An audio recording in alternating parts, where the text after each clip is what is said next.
Mr. President,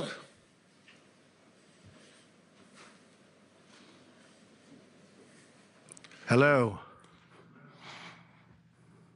What great honor,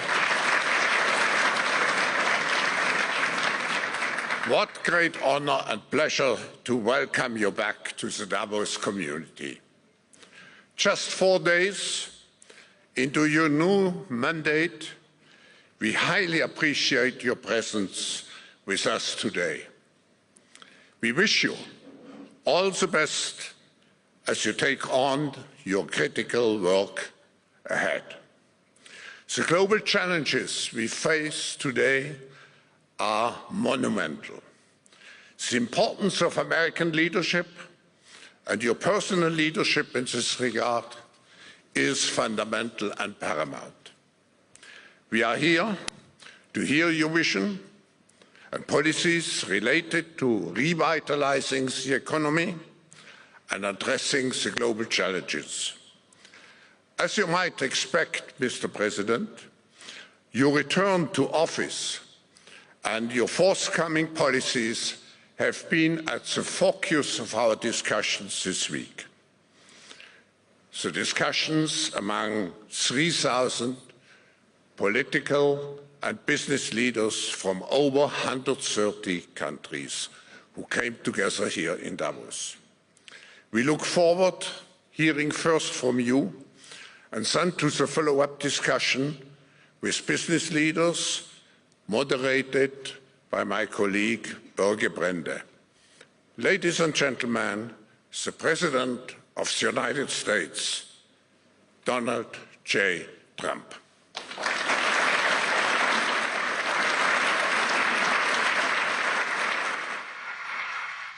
Well, thank you very much, Klaus, and hello to everyone in beautiful Davos. This has been a truly historic week in the United States. 3 days ago, I took the oath of office, and we began the golden age of America. The recent presidential election was won by millions of votes, and all 7, every one of them, all 7 swing states. It was a massive mandate from the American people like hasn't been seen in many years, and some of the political pundits, even some of my so-called enemies, said it was the most consequential election victory in 129 years. That's quite nice. What the world has witnessed in the past 72 hours is nothing less than a revolution of common sense. Our country will soon be stronger, wealthier, and more united than ever before, and the entire planet will be more peaceful and prosperous as a result of this incredible momentum and what we're doing and going to do. My administration is acting with unprecedented speed to fix the disasters we've inherited from a totally inept group of people and to solve every single crisis facing our country. This begins with confronting the economic chaos caused by the failed policies of the last administration. Over the past 4 years, our government racked up $8 trillion in wasteful deficit spending and inflicted nation-wrecking energy restrictions, crippling regulations, and hidden taxes like never before. The result is the worst inflation crisis in modern history and sky-high interest rates for our citizens and even throughout the world. Food prices and the price of almost every other thing known to mankind went through the roof. President Biden totally lost control of what was going on in our country, but in particular with our high inflation economy and at our border. Because of these ruinous policies, total government spending this year is $1.5 trillion higher than was projected to occur when I left office just 4 years ago. Likewise, the cost of servicing the debt is more than 230% higher than was projected in 2020. The inflation rate we are inheriting remains 50% higher than the historic target. It was the highest inflation probably in the history of our country. That's why from the moment I took office, I've taken rapid action to reverse each and every one of these radical left policies that created this calamity, in particular with immigration, crime, and inflation. On day one, I signed an executive order directing every member of my cabinet to marshal all powers at their disposal to defeat inflation and reduce the cost of daily life. I imposed a federal hiring freeze, a federal regulation freeze, a foreign aid freeze, and I created the new Department of Government Efficiency. I terminated the ridiculous and incredibly wasteful Green New Deal. I call it the Green New Scam. Withdrew from the one-sided Paris Climate Accord and ended the insane and costly electric vehicle mandate. We're going to let people buy the car they want to buy. I declared a national energy emergency, and it's so important, national energy emergency to unlock the liquid gold under our feet and pave the way for rapid approvals of new energy infrastructure. The United States has the largest amount of oil and gas of any country on earth, and we're going to use it. Not only will this reduce the cost of virtually all goods and services, it'll make the United States a manufacturing superpower and the world capital of artificial intelligence and crypto. My administration has also begun the largest deregulation campaign in history, far exceeding even the record-setting efforts of my last term. In total, the Biden administration imposed $50,000 in additional regulatory costs on the average American household over the last 4 years. I have promised to eliminate 10 old regulations for every new regulation, which will soon put many thousands of dollars back in the pockets of American families. To further unleash our economy, our majorities in the House and Senate, which we also took along with the presidency, are going to pass the largest tax cut in American history, including massive tax cuts for workers and family, and big tax cuts for domestic producers and manufacturers.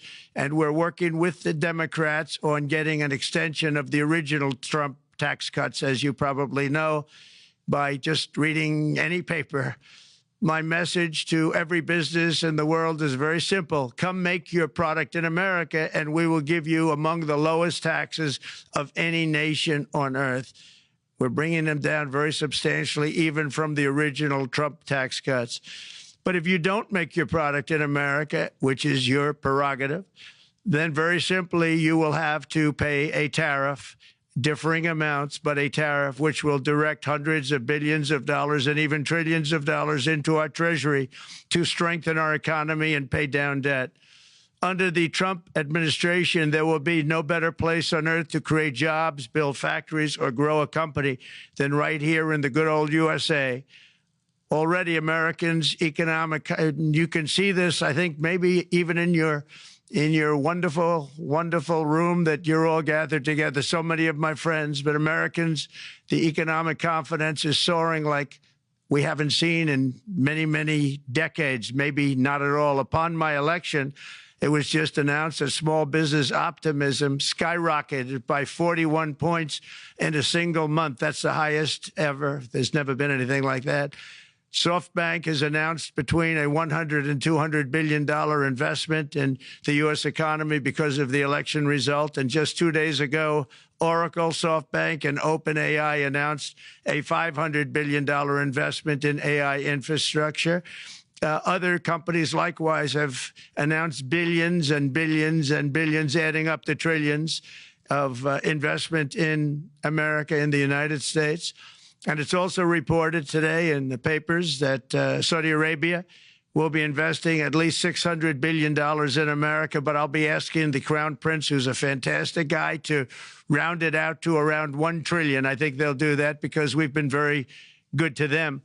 And I'm also going to ask Saudi Arabia and OPEC to bring down the cost of oil. You got to bring it down, which, frankly, I'm surprised they didn't do before the election. That didn't show a lot of love by them not doing it. I was a little surprised by that. If the price came down, the Russia-Ukraine war would end immediately. Right now, the price is high enough that that war will continue. You got to bring down the oil price. You got to end that war. They should have done it long ago. They're very responsible, actually, to a certain extent, for what's taking place. Millions of lives are being lost. With oil prices going down, I'll demand that interest rates drop immediately, and likewise, they should be dropping all over the world. Interest rates should follow us. All over, the progress that you're seeing is happening because of our historic victory in a recent presidential election. one that has become quite well known throughout the world. I think a lot of things are happening to a lot of countries.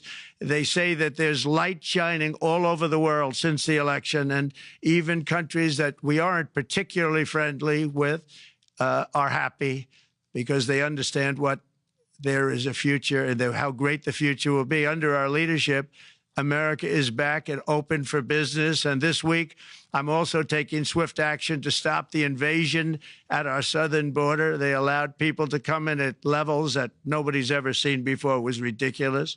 I decided and declared to do, and very, very importantly, a national emergency on our border, immediately halted all entry of illegal border crossers, of which there were many, and began promptly returning the illegal trespassers back to the place from which they came. That action, as you've probably seen, has already started very strongly. I've deployed active duty U.S. military and National Guard troops to the border to assist in repelling the invasion. It was really an invasion. We will not allow our territory to be violated. After 4 long years, the United States is strong and sovereign and a beautiful nation once again. It's a strong, sovereign nation. In addition, I'm pleased to report that America is also a free nation once again. On day one, I signed an executive order to stop all government censorship. No longer will our government label the speech of our own citizens as misinformation or disinformation, which are the favorite words of censors and those who wish to stop the free exchange of ideas and, frankly, progress. We have saved free speech in America, and we've saved it strongly. With another historic executive order this week, I also ended the weaponization of law enforcement against the American people and, frankly, against politicians, and restored the fair, equal, and impartial rule of law. My administration has taken action to abolish all discriminatory diversity, equity, and inclusion nonsense. And these are policies that were absolute nonsense throughout the government and the private sector. With the recent yet somewhat unexpected great Supreme Court decision just made, America will once again become a merit-based country. You have to hear that word, merit-based country. And I've made it official, an official policy of the United States, that there are only 2 genders, male and female. And we will have no men participating in women's sports, and transgender operations, which became the rage, will occur very rarely. Finally, as we restore common sense in America, we're moving quickly to bring back strength and peace and stability abroad. I'm also going to ask all NATO nations to increase defense spending to 5% of GDP, which is what it should have been years ago. It was only at 2%, and most nations didn't pay until I came along. I insisted that they pay, and they did, because the United States was really paying the difference at that time, and it was unfair to the United States. But many, many things have been unfair for many years to the United States.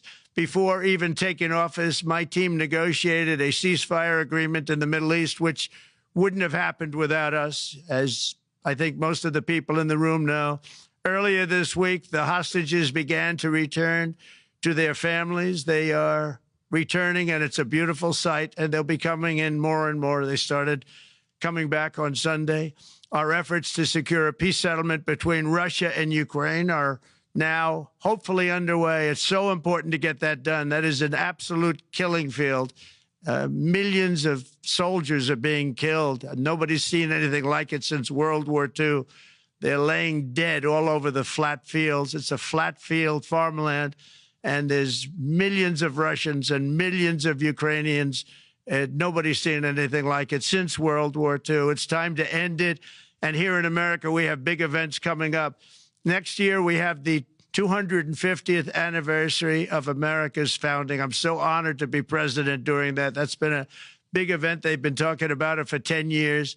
We also have the World Cup, and I understand Gianni's in the room. Infantino, he was very instrumental in helping us get it. He's there with you someplace, I think, and I want to thank him for that. And then we have the Olympics coming up, which I was instrumental in getting also in my first term. And who would have known that by skipping a term, I would get the Olympics? I was upset. I said, you know, I got the Olympics to come and I won't be president. But it turned out through a stroke of luck, or whatever you might call it, that I'm going to be president during the World Cup and the Olympics and the 250th anniversary. So that's going to be 3 big events.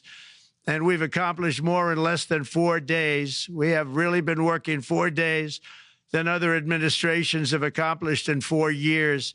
And we're just getting started. It's really an amazing thing to see. And the spirit and the light over our country has been incredible. Under the last administration, our nation has suffered greatly, but we're going to bring it back and make it greater, bigger, stronger, better than ever before. I want to thank everybody for being with you. I would have been there myself, except the inauguration was 2 days ago. I thought it might be a little bit quick to make it the first stop, but we'll get there one day. We hope to get there. But I do appreciate, I heard the audience is fantastic, and many of my friends are in the audience, and I will be taking questions now from some very distinguished people. Thank you all very much.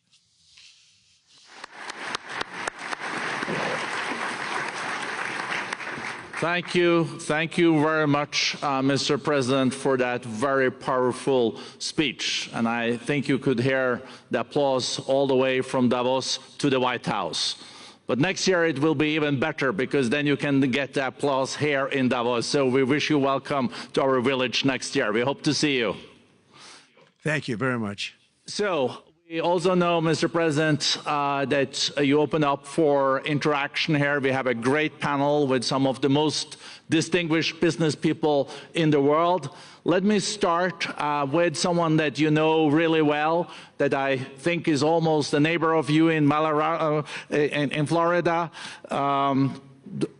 Mr. Steve Schwarzman, Chairman, CEO, and co-founder of Blackstone Group. So, Steve, floor is yours. Well, Mr. President, I'm sure the Crown Prince of Saudi Arabia will be really glad you gave this speech today.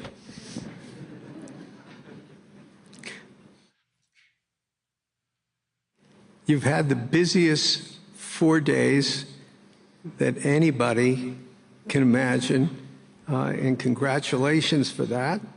My question is about some of the things I've observed here at Davos. It's a terrific forum. I've met lots of people, as usual. I think I've been here 30 years. And a lot of the European business people have expressed enormous frustration with the regulatory regime in the EU. And they attribute slower growth rates here because of numerous factors, but especially because of regulations. And you've taken a completely different approach in this area. And if you could explain the theory of what you're doing, how you're going to do it, and what you expect the outcome to be, I'd appreciate it. Well, thank you very much, and congratulations, Steve. You're a friend of mine, but on a great career. You have had an amazing career, and it continues. I just want to congratulate you. Very inspirational to a lot of people. I want to talk about the EU, because you mentioned specifically that I have also had a lot of friends and leaders of countries. I've gotten to know them all my first term and a little bit during this period of 4 years, and know them well, like them a lot, but they're very frustrated because of the time everything seems to take to get approved, environmental impact statements for things that you shouldn't even have to do that, and many, many other ways that it takes. And I'm going to give you a quick little example. In the private life, my beautiful private life, before I had all these things happening, the world is a little different. I had a nice, simple life. You knew that. But when I had that simple life, I did projects. And I had a big project in Ireland. And it had to get approval on something that would have made it even better. And I got the approval from Ireland in a period of a week. And it was a very, very, very efficient, good approval. And they informed me, though, the problem is you're going to have to get it from the EU, and we think that'll take 5 to 6 years. And I said, you have to be kidding. And this was before politics. And I said, wait a minute, it's not that important. I don't want to go 5 or 6 years, but it would have been a big investment. It would have been nice, and it would have been good for the project. And I sent the people to the EU to see if they could speed it up. And basically, it was a 5 or 6 year wait just to get a simple approval that Ireland gave me in a period of literally not much more than a week. And I realized right then, that was the first time I really was involved with the EU, but I realized right then that's a problem. And I didn't even bother applying to do it. Or if I did, I pulled it very quickly. I have to be very accurate because I don't want to be criticized. He did apply, actually. No, I want to be very accurate. So I don't think I did, but if I did, I pulled it very quickly. It was just something you couldn't wait 5 years or 6 years to get an approval. So a lot of, in a very big business sense, a lot of people are claiming that's the problem. From the standpoint of America, the EU treats us very, very unfairly, very badly. They have a large tax that we know about, and a VAT tax, and it's a very substantial one. They don't take essentially don't take our farm products, and they don't take our cars, yet they send cars to us by the millions. They put tariffs on things that we want to do. Like, for instance, I think they actually, in terms of these are non-economic or non-monetary tariffs, and those are very bad, and they make it very difficult to bring products into Europe, and yet they expect to be selling, and they do sell their products in the United States. So we have, hundreds of billions of dollars of deficits with the EU, and nobody's happy with it, and we're going to do something about it, but nobody's happy with it. So I think the EU has to speed up their process. Friends of mine that are in some of the nations within the EU, great people, they want to be able to compete better, and you can't compete when you can't go through the approval process fast. There's no reason why it can't go faster. So, I'm trying to be constructive because I love Europe. I love the countries of Europe, but the process is a very cumbersome one. And they do treat the United States of America very, very unfairly with the VAT taxes and all of the other taxes they impose. One other, just to finish up, I got a call from the head of a major airline, one of the biggest airlines in the world, and he said, sir, could you help us? What? Landing in Europe is brutal. They charge us fees for everything, and it's so unfair. I said, how does it compare to China? He said, it's much worse. And the other thing, as you know, they took court cases with Apple, and they supposedly won a case that most people didn't think was much of a case. They won 15 or 16 billion from Apple. They won billions from Google. I think they're after Facebook for billions and billions. These are American companies, whether you like them or not. They're American companies, and they shouldn't be doing that. And that's, as far as I'm concerned, it's a form of taxation. So we have some very big complaints with the EU. Thank you. Thank you very much, Mr. President. We'll now go to one of your friends in the EU, Patrick Pouyanné. He's the chairman CEO of Total Energies. I guess you have a question ready, Patrick, for the president. Mr. President, as we understand, energy is at the top of your agenda, and it's an honor for me to represent the energy industry tonight. In this panel, Total Energies is indeed the 4th largest oil and gas and electricity company in the world. I will not ask you a question about the oil price. It's quite clear what you expect from us. I will go to gas more.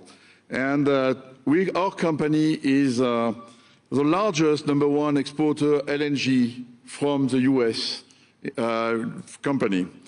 We are a strong contributor to, and we invest in a mammoth LNG projects in Texas, $20 billion. It's far from 200, but it's $20 billion.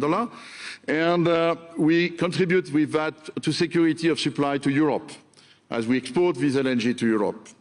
Some experts fear that if there are too many projects developed in the US on LNG, this could have an inflationary impact on the US domestic gas price. And they recommend a pause on these projects. I would ask you the following question. What are your views about such a pause on investments on LNG in the US? What would happen if you would observe an increased domestic gas price because of these exports? And final question, which is important for Europe, would you agree to guarantee security of supply of US LNG to Europe? Well, on the last part of your question, yes, I would. I would make sure that you get it. If we make a deal, we make a deal, you'll get it.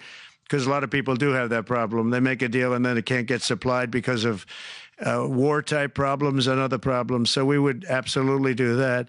LNG is very interesting because when I took office for the first term, one of the first things I looked at was there were two very massive plants in Louisiana, a state that has been very good to me, won it by many, many points. And I felt strongly indebted to it, actually. And they said there are two plants that have been under environmental consideration for more than 10 years. And they were costing, as you say, you know how expensive those plants are, but they were costing like 12 billion and I think 14 or 15 billion, but they couldn't get their permits. They were in review for years, many, many years, like a decade or more. And I said, so ridiculous. I know so much about that because in the construction industry, I had to go through it too, but I got good at it after a while. But I saw the projects, and you're talking about a total investment of 25 to $30 billion, and it looked like it was going to end. They couldn't get their permits, and I got them done in less than a week. It was done, completed. In fact, when they called them to announce that it was done, the countries, largely countries, Japan was involved and another country and some very big investors, they couldn't believe it. They actually couldn't believe it. And I said, just do yourself one favor. Don't pay any consultants, because the only one that got it done was me. I got it done because it was the right thing to do for the U.S. and for the world, but the consultants had nothing to do with it. You know, the consultants go in and they say, give us millions of dollars because Trump did it. Nobody called me about it. I just heard it was a problem for years. And I got it done because it was the right thing to do for the U.S. and the right thing to do for beyond. It had to do with energy, very important. So I think it's very important. I think I disagree with one. I think the more that you do, the lower the price is going to go. And what I'd like to see is rapid approvals. We're going to give very rapid approvals in the United States, like with the AI plants, talking to many people want to build them. That's going to be a very big thing. We're going to build electric generating facilities. They are going to build. I'm going to get them the approval. Under emergency declaration, I can get the approvals done myself without having to go through years of waiting. And the big problem is we need double the energy we currently have in the United States. Can you imagine? For AI to really be as big as we want to have it, because it's a very competitive, it'll be very competitive with China and others. So I'm going to give emergency declarations so that they can start building them almost immediately. And I think it was largely my idea because nobody thought this was possible. It wasn't that they were not smart, because they're the smartest. But I told them that what I want you to do is build your electric generating plant right next to your plant as a separate building, connected. And they said, wow, you're kidding. And I said, no, I'm not kidding. You don't have to hook into the grid, which is old and, could be taken out. If it's taken out, they wouldn't have any way to get any electricity. So we are going to allow them to go on a very rapid basis to build their plant, build the electric generating plant. They can fuel it with anything they want, and they may have coal as a backup, good, clean coal, If there were a problem with a pipe coming in, as an example, you're going with gas, oil or gas, and a pipe gets blown up or for some reason doesn't work, there are some companies in the U.S. that have coal sitting right by the plant so that if there's an emergency, they can go to that short-term basis and use our very clean coal. So that's something else that a lot of people didn't even know about, but nothing can destroy coal, not the weather, not a bomb, nothing. It might make it a little smaller, might make it a little different shape, but coal is very strong as a backup. It's a great backup to have that facility, and it wouldn't cost much more money. And we have more coal than anybody. We also have more oil and gas than anybody. So we're going to make it so that the plants will have their own electric generating facilities attached right to their plant. They don't have to worry about a utility. They don't have to worry about anything. And we're going to get very rapid approvals. Thank you. Thank you so much, Mr. President. We'll now go to another CEO that you know very well, Brian Moynihan, the CEO and Chair of Bank of America. Good afternoon, Mr. President, and congratulations and obviously an eventful week for you and your family.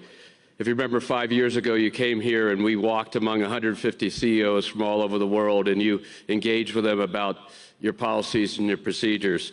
This year you're not here, and yet this week was eventful from the orders that you mentioned earlier, literally a wave of orders coming out on immigration, on trade, and many other matters.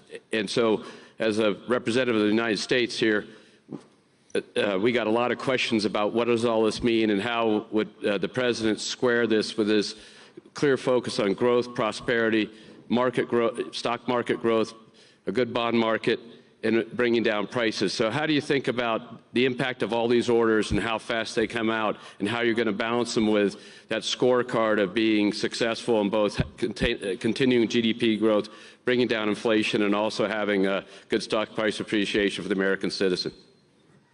Well, I think it's going to actually bring down inflation.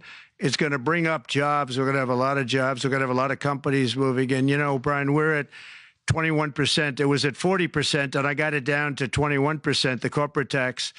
And it was actually, if you look at state and city, it was in many cases much higher than 40%. I got it down to 21%. And now we're going to bring it down from 21 to 15% if, there's a big if you make your product in the U.S. So we're going to have the lowest, just about the lowest rate. It'll be, the 21 is on the low side worldwide. The 15 is about as low as it gets. And by far the lowest of a large country, a large, you know, rich, powerful country by far, not even a contest. So we're going to bring it down to 15% if you make your product in the USA. So that's going to create a tremendous buzz. We're also probably going back to the one-year deduction where we deduct, you know, we did that originally, and that was amazing what the impact that had, the one-year deduction, which built up over a period of time, and then it expires.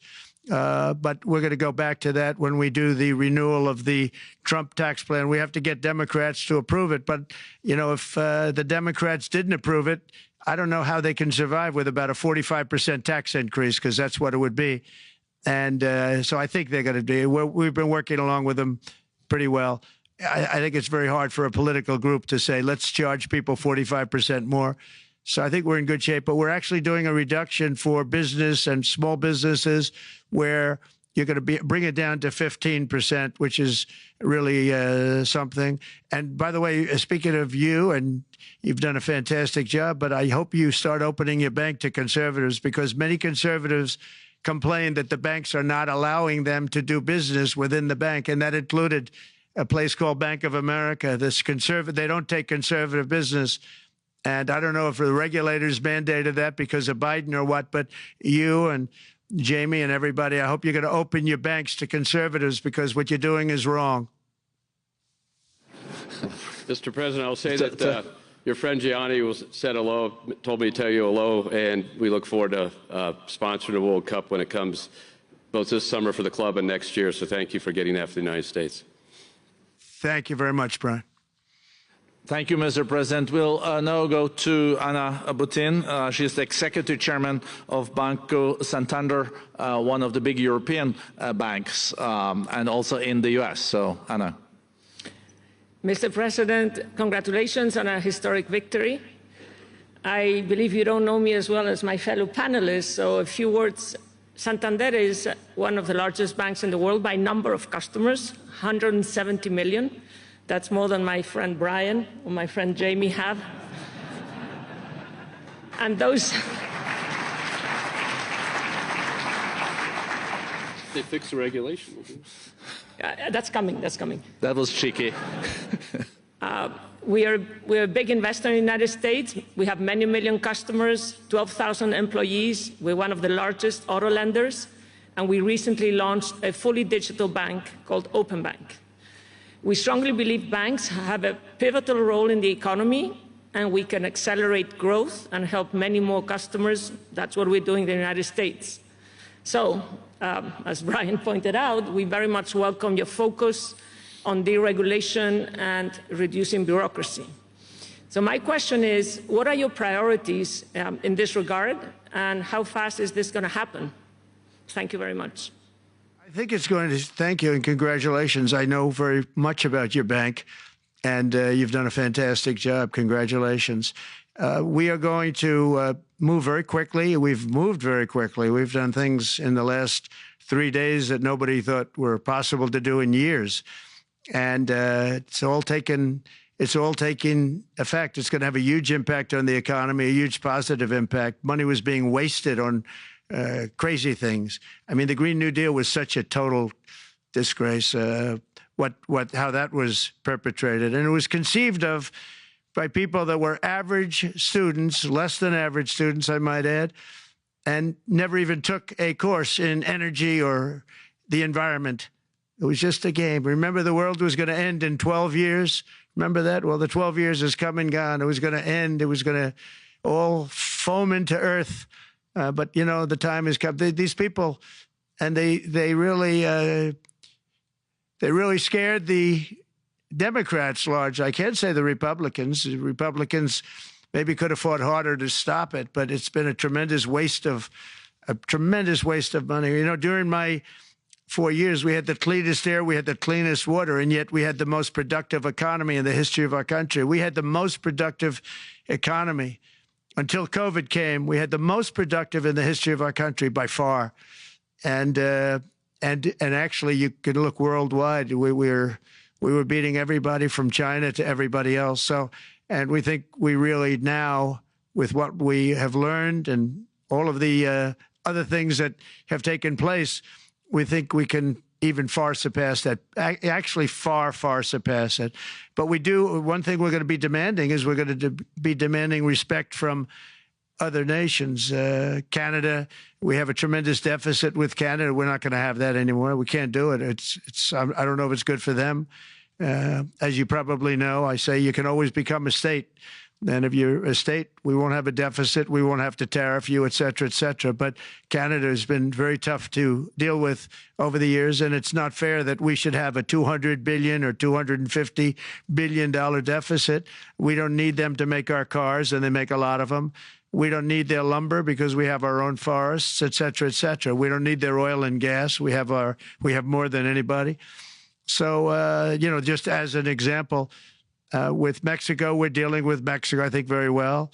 And we're just, you know, we just want to be treated fairly with other nations, because there's hardly a nation in the world, and I blame this on us, and I blame it on politicians that, for some reason, probably mostly it's stupidity, but you could also say other reasons, but mostly stupidity. They've allowed other nations to take advantage of the U.S., and we can't allow that to happen anymore. You know, we have debt. It's a very small debt when you compare it to the value of the assets that we have, but we don't want to do that. We want to just have debt be obliterated, and we'll be able to do that fairly rapidly. And a lot of good things are going to happen. And honestly, good things are going to happen for the world, and good things are going to happen for the people that are dealing with us, allies and beyond allies. One thing very important, I really would like to be able to meet with President Putin soon and get that war ended. And that's not from the standpoint of economy or anything else. It's from the standpoint of millions of lives are being wasted. Beautiful young people are being shot in the battlefield. You know, the bullet, very flat land, as I said, and the bullet goes, there's no hiding. And a bullet, the only thing going to stop the bullet is a human body. And you have to see, I've seen pictures of what's taken place. It's a carnage, and we really have to stop that war. That war is horrible. And I'm not talking economy. I'm not talking economics. I'm not talking about natural resource. I'm just talking about There's so many young people being killed in this war, and that's not including the people that have been killed as the cities are being, knocked down building by building. So we really should get that stopped. Likewise, in the Middle East, I think we've made a lot of progress in the Middle East, and I think that's gonna come along pretty well. Thank you. Thank you, Mr. President. We know that the most consequential relationship in the world is between the U.S. and China. U.S. 28% of the global economy, China close to 20. That's almost half of the global GDP. And we know that you called President Xi Jinping last Friday. We heard that you had a good discussion. How do you see the relationship between the U.S. and China in the next 4 years under your leadership? He called me, but I see it very good. I think that we're going to have a very good relationship. All we want is fairness. We just want a level playing field. We don't want to take advantage. We've been having massive deficits with China. Biden allowed it to get out of hand. He's $1.1 trillion deficit. It's ridiculous. And it's just an unfair relationship. And we have to make it just fair. We don't have to make it phenomenal. We have to make it a fair relationship. Right now, it's not a fair relationship. The deficit is massive, as it is with other countries, a lot of Asian countries, actually. But we have deficits that are very big, and we can't keep doing that. So we're not going to keep doing that. But I like President Xi very much. I've always liked him. We always had a very good relationship. It was very strained with COVID coming out of Wuhan. Obviously, that strained it. I'm sure it strained it with a lot of people, but that strained our relationship. But we always had a great relationship, I would say, and we look forward to doing very well with China and getting along with China. Hopefully, China can help us stop the war with, in particular, Russia, Ukraine. They have a great deal of power over that situation, and we'll work with them. And I mentioned that during our phone conversation with President Xi. And hopefully we could work together and get that stopped. We'd like to see denuclearization. In fact, with President Putin, prior to an election result, which was frankly ridiculous, we were talking about denuclearization of our two countries, and China would have come along. China has a much smaller, right now, nuclear armament than us, or field than us, but they're going to be catching it at some point over the next 4 or 5 years. And I will tell you that President Putin really liked the idea of cutting way back on nuclear. And I think the rest of the world, we would have gotten them to follow. And China would have come along, too. China also liked it. Tremendous amounts of money are being spent on nuclear. And the destructive capability is something that we don't even want to talk about today because you don't want to hear it. It's too depressing. So we want to see if we can denuclearize, and I think that's very possible. And I can tell you that President Putin wanted to do it. He and I wanted to do it. We had a good conversation with China. They would have been involved, and that would have been an unbelievable thing for the planet.